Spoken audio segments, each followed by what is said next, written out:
In the predominantly Aboriginal town of Wilcannia, health officials are going door to door. We're just going around town offering people vaccinations. Trying to protect as many people as possible in a part of New South Wales with one of the highest rates of COVID-19 transmission. It's been so hard, it's been so overwhelming that sometimes you're thinking you're fighting a losing battle.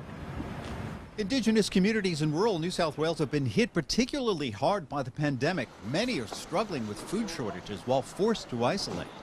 We need other outside help here because the help we're getting, you know, that little family over there was out of milk and cereal.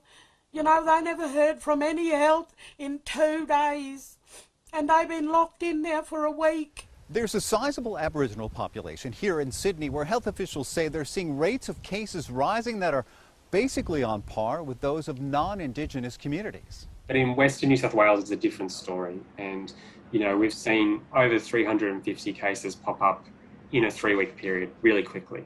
These vulnerabilities exist because of lack of investment in housing for Aboriginal and Torres Strait Islander people. That's a major issue here. And any infectious disease is going to go through these communities really quickly. Indigenous groups say they warned Australia's government last year about just how vulnerable Aboriginal communities would be if exposed to COVID. As First Nations people, we're already in a high percentage when it comes to the clinical health. You know, the diabetes, the cholesterol, asthma. We're dealing with that now. This COVID comes in and we don't know how it impacts us. Despite being considered a priority group, vaccination rates for Aboriginal people are well below the national average. Community leaders are using social media to spread information.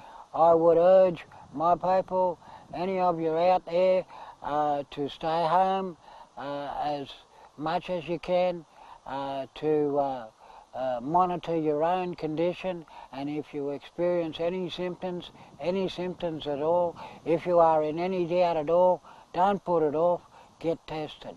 They are also pleading for more help and resources. These families are not being supported. There is nothing put in place here for them. To be directed to rural parts of the state that remain the most vulnerable. Greg Navarro, CGTN, Sydney.